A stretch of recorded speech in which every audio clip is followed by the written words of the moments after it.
Okay, so one more time. The plan is that you are going to take us through Lucha. Specifically, you wanted to touch on the meter burn.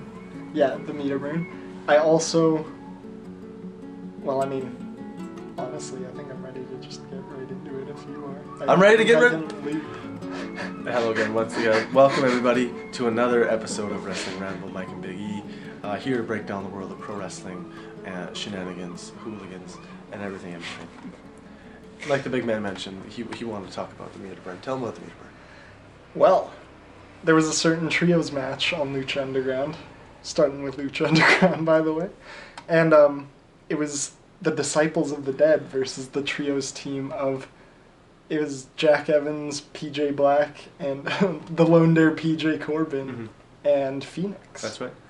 And didn't have Aerostar and Drago with them this time. No, Aerostar and Drago actually kicked off the night in Lucha Underground with a singles match, which harkened back to the series from season 1. They had an excellent series. All their matches were memorable, and this match was just a little sampling of their full set of abilities. I'm glad we got a chance to have a full set of matches between these two last season, because that was the complete showcase of their abilities. This match was just a taste, like I said.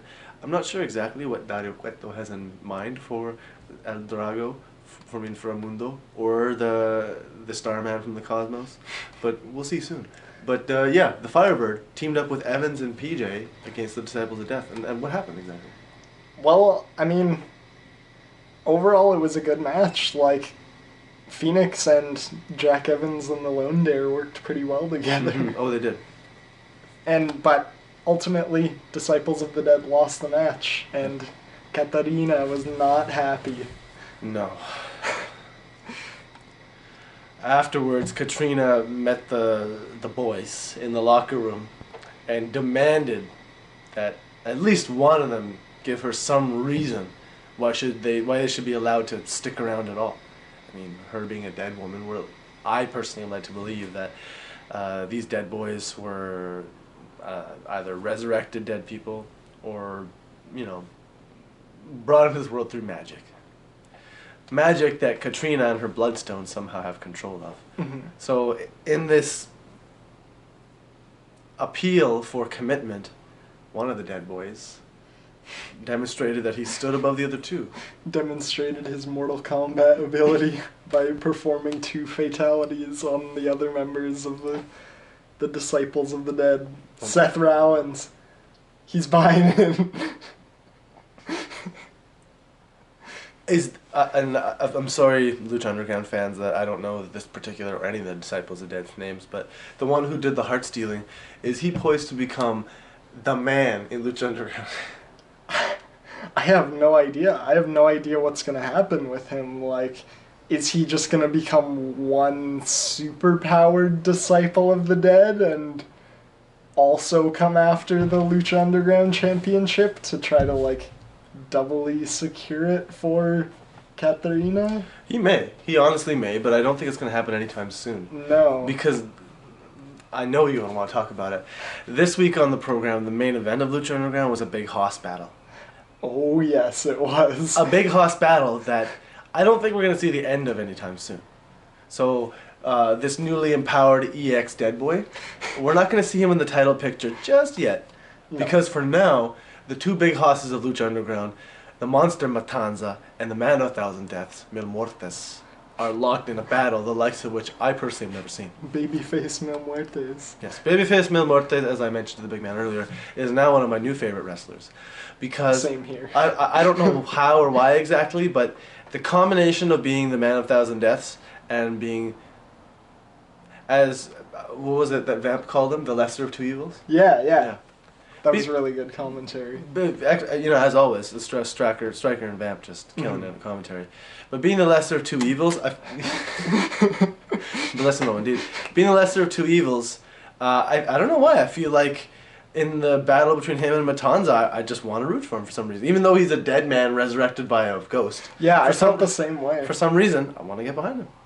Maybe who knows, maybe it's because we've seen Mil Muertes a lot longer and Matanza's just this newcomer, just bodying everyone. That's a good point. Which begs the question, is Apollo Crews going to get over? Because he himself is bodying everyone he's new. Yeah, but damn, that's a very good question.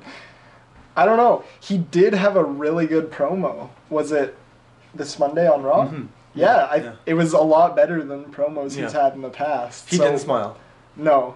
Before, he just couldn't do it. You couldn't make it. But you could tell he was trying really hard not to. It was just like, don't smile, don't smile, don't smile. Yep. But he did it. He did it. Good job, yeah. Apollo. You did a good. I was just going to say, I don't know what a guy has to do to himself or say to himself or make himself think to not smile, but whatever it is that a person needs to do. Maybe he just thinks really sad things. Like about the runs of Eugene and Simon Dean in WWE. Oh no! See, I was hoping it would take a smile off your face, but for some reason it made you... It's just because I can't believe they do it. How could you, Vince? It's okay. He's doing a lot better now. Yeah, he is. And actually, we'll get to it later in the show, but we need one of our guys to bend Vince's ear a little bit. But we'll get to that. So, like we mentioned, the Big Hoss battle in Lucha Underground. How did that go down? Well, I mean, it went back and forth. Most of it, just two titans clashing, two mountains slamming into each other, as Matt Stryker so eloquently said. Quite right. And as you said, there was quite a few cinematic shots throughout. Oh my goodness, were there ever? Yes, the walking up the stairs with the change of lighting and the overhead camera. I know. And the swerve at the end, the 1 foot hanging off of Dario Cueto's office. Was Mil Muertes gonna suplex Matanza off?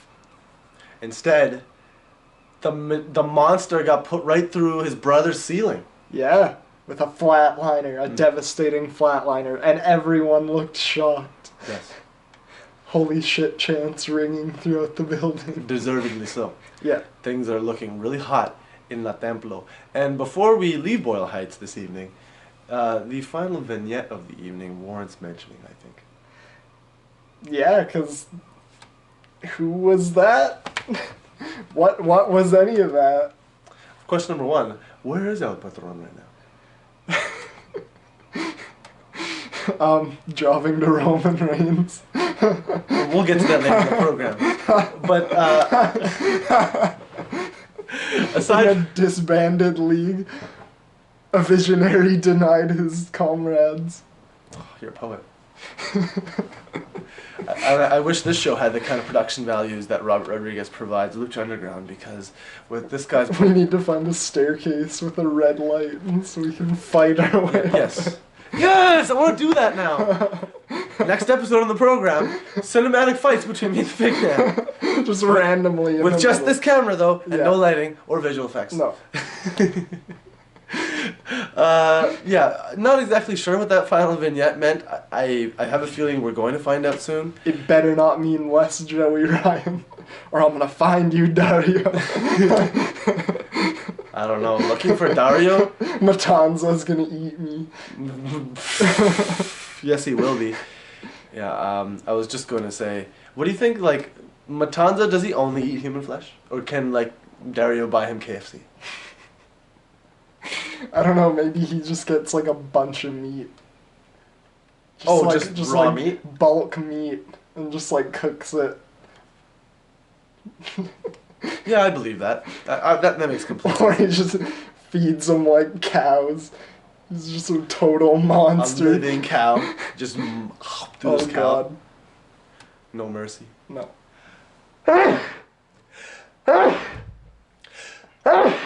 Could you imagine if those two monsters, Mil Muertes and Matanza, were in WWE with the likes of, Luke Gallows, Kane, Big Rusev. Show, Rusev, Mark Kevin Henry. Owens, Mark Henry. Kevin Owens is a big hoss. Yeah.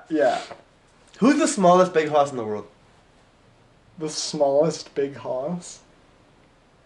Well, I honestly feel like Kevin Owens is he's not the biggest big hoss, but he's a good big hoss. Lesnar's not the hugest either. No. Those tiger knees, though. Could level a building. And Braun Strowman... Who do you think the smallest big hoss is? Maybe Bull Dempsey? Oh yeah, that's true. Is he a big hoss? Yeah. Oh, definitely. He's got that one spot where he like just body flops into people and knocks them down. Yeah, anybody that has a body block is a big hoss. Yeah.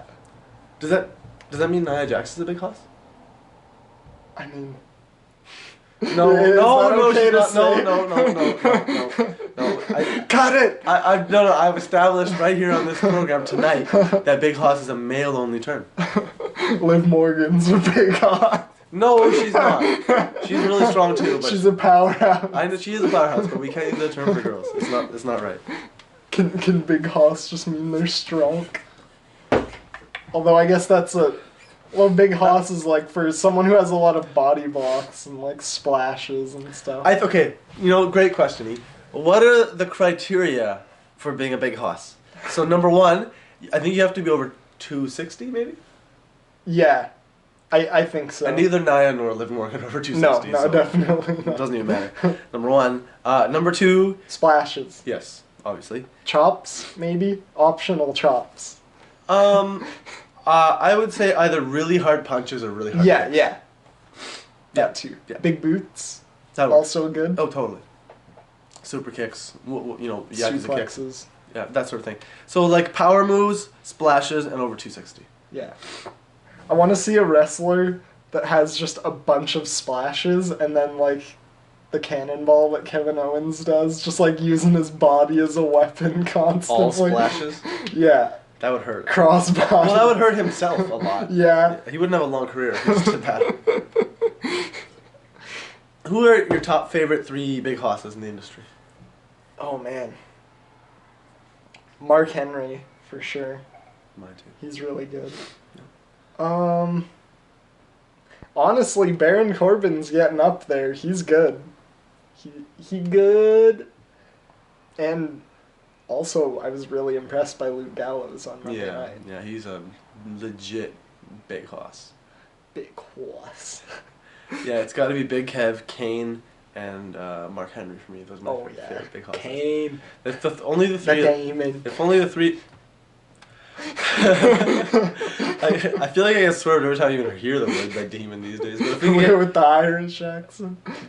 The Dame. if we could just get Mark Henry, KO, and Kane into the WWE trios picture. Oh my god. But I digress. Enough trying to merge the products. Let's head straight back into WWE.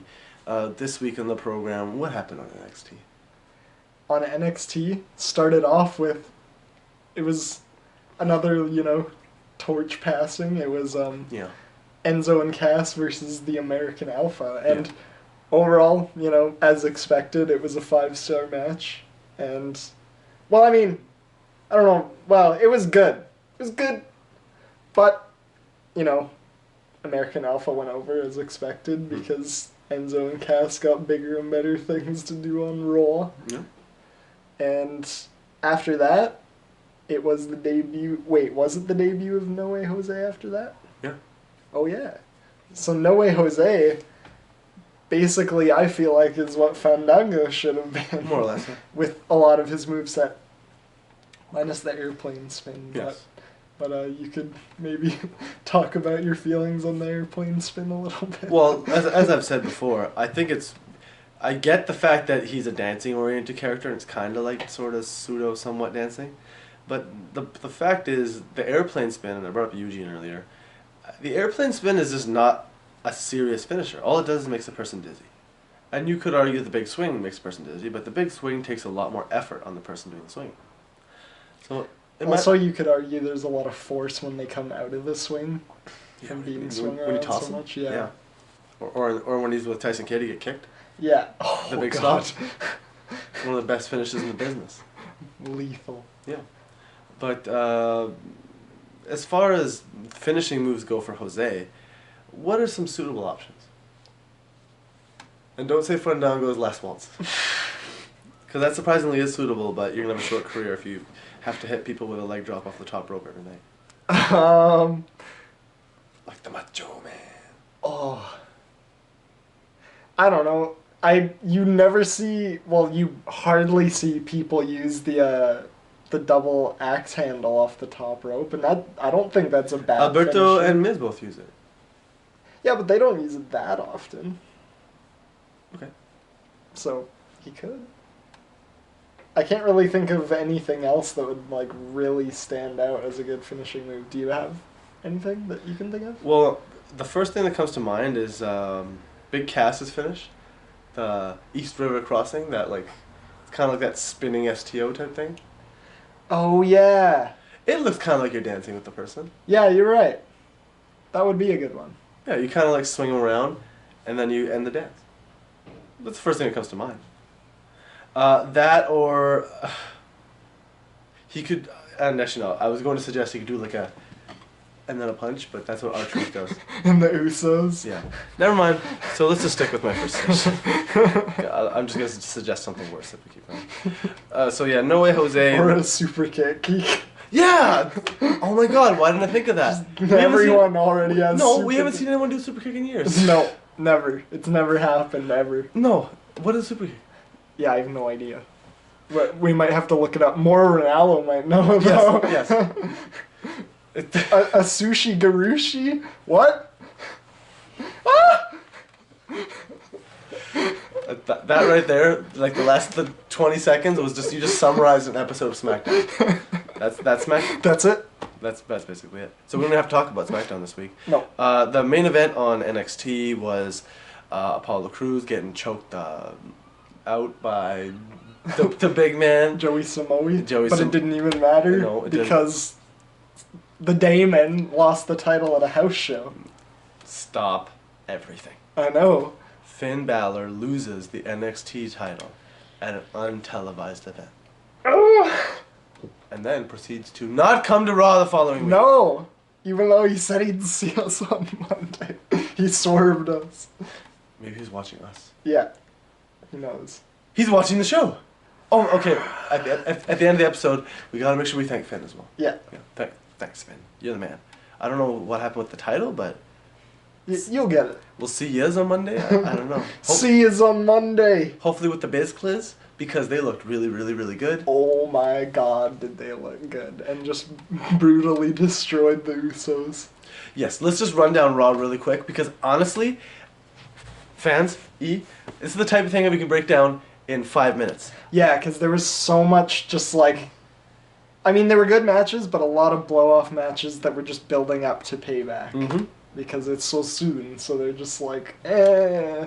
Let's go through. Okay, since this is the last show before the next pay-per-view, which is Payback this coming Sunday on the WWE Network, Only $9.95 a month. check your local listings or your local service provider today. Yeah. The matches for the upcoming card, I don't. I might be mistaken, but I know that we will be seeing a United States title match, Ryback versus Kalisto.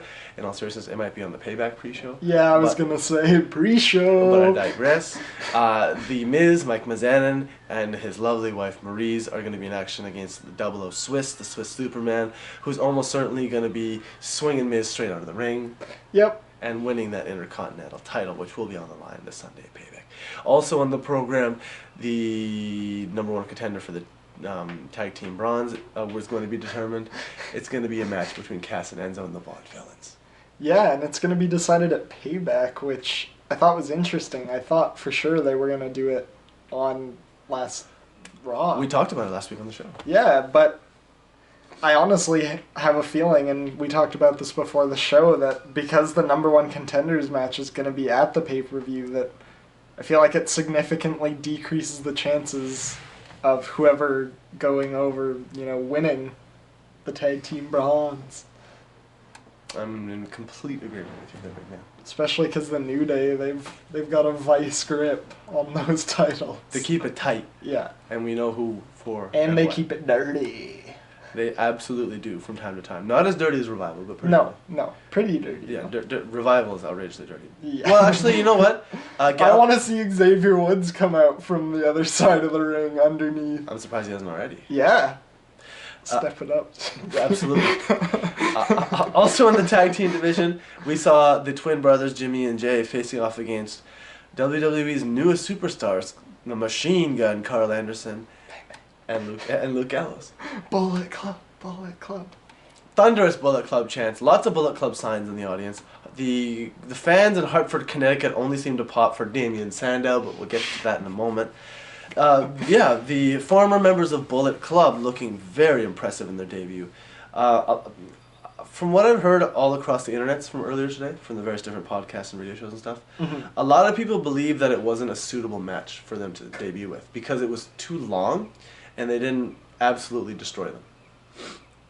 I don't know. I felt like they killed them quite a bit. I thought it was an excellent match, personally. Yeah, I thought so too. Yeah. I mean, I can't really think of anyone else who would be a better fit for them to go against. Can you think of anything?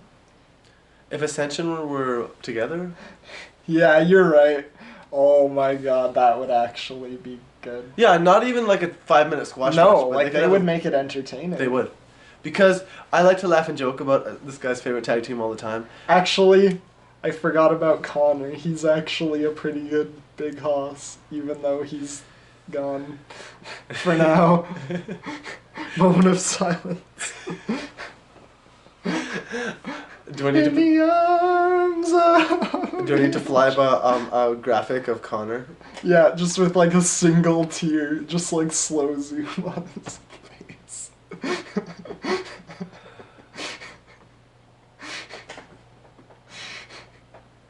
Well, now that you got to see that, what remains on the program? Oh yeah, of course, the WWE World Heavyweight Championship, and the Reigns. The guy. The guy. He's not a good guy or bad guy. He's just the guy. Yeah, and, just the guy. And he had a pretty good match against Alberto at the end of the evening. Of course. And again, made sure to keep his core, loose just for that moment when it was most needed. Yeah. He did get stomped though. Yeah, he did. Off the apron. Yeah. Which is tremendous. Yeah, you're right. Alberto should be world champion.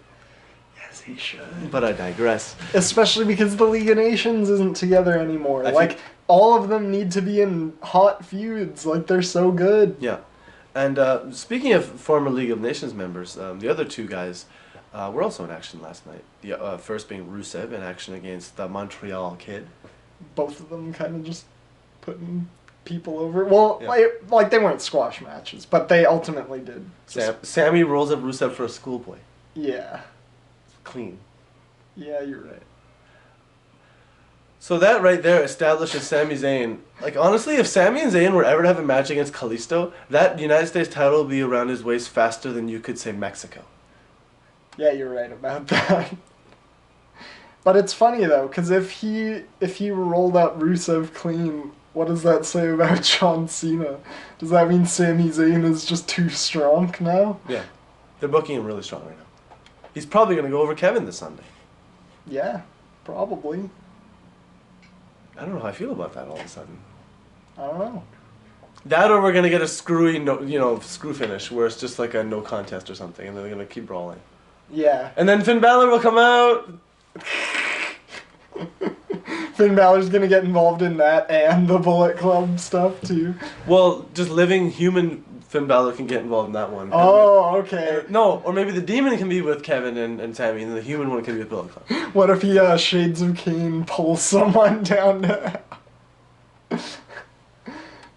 I think Finn Balor's gimmick is that, like, the hell comes with him. Okay. Yeah. What if he pulls someone into the fog? Like, the fog just creeps out. And consumes them? Yeah. That'd be good. Yeah, that'd be good. Because the demon Finn Balor, as we've seen, he's a shapeshifter. He takes on multiple different forms. And, it's like his coloration and skin and stuff are different all the time. Mm-hmm. And one time he just... His tentacles That's right. blue sometimes. Yeah, and sometimes that one time he dressed up as Jack the Ripper with a coat. Oh, yeah. Jack the Demon. Jack the Demon. Getting really sidetracked. See you soon. See you soon, Finn.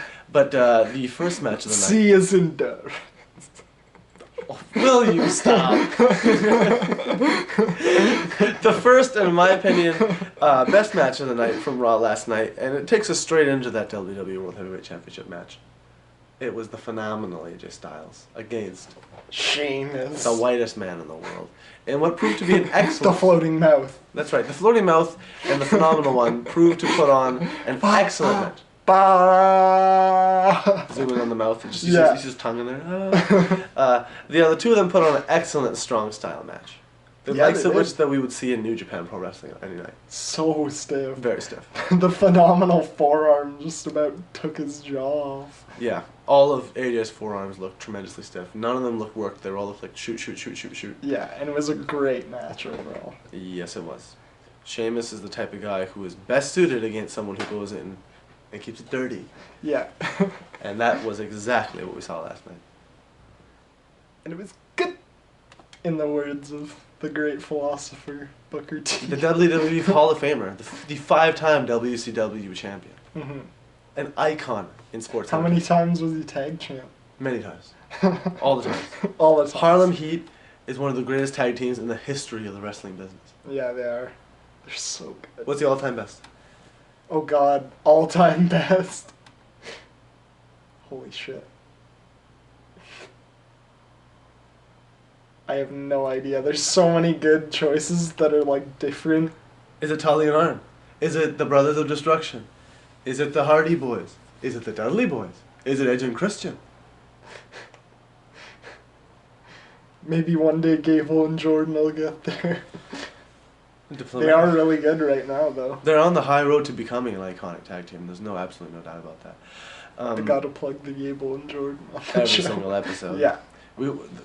Every single episode we gotta talk about Gable and Jordan, how much we like Shinsuke Nakamura. Oh, we haven't done that yet. Oh no. I love Shinsuke Oh Nakamura. yeah, he's gonna be up against Elias Sampson next week, thanks to William Regal. So I mean, holy crap, Elias Sampson was already hated, but against the most loved man potentially in all of WWE right now. Yeah. It'll be a short match. Yeah. The He's gonna drift away to sleep. The Kinshasa will be immediate and it will be fierce. Yeah. And Elias won't be able to sing for a little while. No. He's going to GTS. Shall we head straight into the rapid I wish fire? Hideo would come back too. I know! I want him back as well. For goodness sakes. Hideo, just to your health. Get back in the ring, please. For all our sakes. We want you back. Should we handle the rapid fire? Let's do it. Okay. Do you have a question for me? What do you think about that? I have a question for you. Alright. Okay. I think we can both agree that Natty is going to go over Charlotte this Sunday at Payback. Yeah. When that happens, she becomes the WWE Women's Champion. Who will her first feud be against? Her first feud? I mean, I feel like it could be anyone at this point. Mhm. Maybe someone from Team Bad, potentially. Naomi? Tamina? Or, yeah, Tamina. She's paid more dues. Yeah, you're right. You're right. Is she a better worker? I don't know. That's tough to say. I would say Naomi and Tamina are equally good workers. Yeah. Yeah, they're both really good. Mhm. I don't know. Maybe she could be put in a short feud with Summer Rae or something. Summer Rae feuding for the world title. Yeah. No. But ultimately would get squashed just to make Natty look good. Just build her up for someone else. She's already done that on Raw and SmackDown and Yeah, you're Superstars right. and Main Event and pre-show- Superstar. and WrestleMania pre-show and XYZ, ABC, 1, Main 2, event. 3, everything. Yeah, everything. All the programs. NXT Kids, Camp WWE, Edge and Christian Show, everything. So, next rapid fire question for you. We can consider Ryback a big hoss, right? Yeah. Is he the worst big hoss? Meaty boss. Honestly, I think he is. I think you might actually be right about that. Like, he's good. I didn't say that. I was asking you. Don't Well, put words like- in my mouth. Ryback's well- gonna beat me up. Well, I mean, I haven't thought about it, but, like, I don't know, like, I'm trying to find the right words to describe it, but I feel like he has not a very varied moveset, and you would expect someone of his size to be a little more varied, except he does do, obviously the top rope stuff, Yeah. which some of the others don't really do. That's true. That's the only difference, really. And there was that really good spot, I forget where that match was, where he oh, wait, I think it might have been the Kalisto match on SmackDown, where he caught him and then flipped him into the shell shock and hit him with it. Yeah. That was good, Mhm. but I mean, the rest of the match was Forgettable. Yeah. Last question of the night. Who is the all-time greatest big hoss aside from Andre the Giant? And no, Hulk Hogan is not a big hoss despite having 24-inch pythons.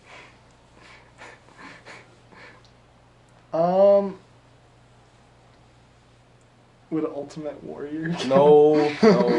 No. Yeah, I guess he's not. He was really a big hoss thanks to the Yeah, you're right about that. You got me there. Honestly, I think Big Boss Man is really good, especially Attitude Era Big Boss Man. Feuding with Undertaker? Yeah. Unbelievable. Even though he got hung from the cell, still. Yeah. What a run. Although, like, Undertaker, too. Whew. Undertaker and Boss Man are the best, I would say, the best babyface and heel big hosses of all time, respectively. Honestly, that Mil Muertes and Matanza match, it felt somewhat like that Undertaker and Big Boss Man match. Yep. It certainly did. To me, it felt like a Taker and Kane match. Yeah, actually, you're right about that. So good. Yeah, absolutely. And I don't know about you, big man, but I personally hope that you thought this episode was so good and it was bellissimo, and it was La Dolce Vita. I mean, I don't know. We gotta find out. I know, and we also gotta get going. So, thanks again for watching. Thanks again to Paul, Stephanie, Vince. I guess I already said Paul. Paul. Yeah, Paul Heyman and Hunter and Finn Balor, and also have to thank anybody else. We can thank Titus. Of course, exactly. Thank you. Titus, if you're watching, could you do us a favor? We really need to talk to Vince. That's what we were mentioning earlier. So if you see him in the hallway, just grab him for us. Yeah. And just grab him by the shoulder. Yeah. And just talk to him. Yeah. Just and get him to get in touch with us. He can communicate through my YouTube account. You can hit me up on social media. There's my Twitter right there. But we need PTP versus Enzo and Cass. We need it. Eventually. We do. One day. When you back off that suspension. First, he's got to take a lucky member of the WWE Universe to Universal Studios with his family. He'll come back from that trip. He'll be refreshed. I wish I could go to Universal Studios. Then we could ask Titus ourselves. Titus, just instead of grabbing Vince for us, just hook up the trip for either one of us, and then we'll just talk to you, and then you tell Vince. We'll talk business on roller coasters at Universal with your kids, and you'll be like, Dad, can we stop talking business? I just want to have a good time. No chance. Exactly. And then Titus will throw you off the roller coaster. Yeah. No, he would never do that. He wouldn't do that. He's the dad of the year. He's not a crummy guy. He's not about to murder someone in front of his children. He wasn't gonna kill you when he throws you off the roller coaster. He could throw you off the roller coaster. It would be a work. You just land into some pillows off the roller coaster. Just take a bump. Yeah. It'd be for the don't you dare say the new WWE show Total Big Dogs. Good. What? I thought you were gonna say something else, but we'll talk about that. We'll talk about when we go off air. The show is complete. We're off the tracks now. We're on the side of the train tracks. Total Dogs. Yeah, derailed. But we'll see you next week. Total Derailed. The new hit show. Kill it, Johnny.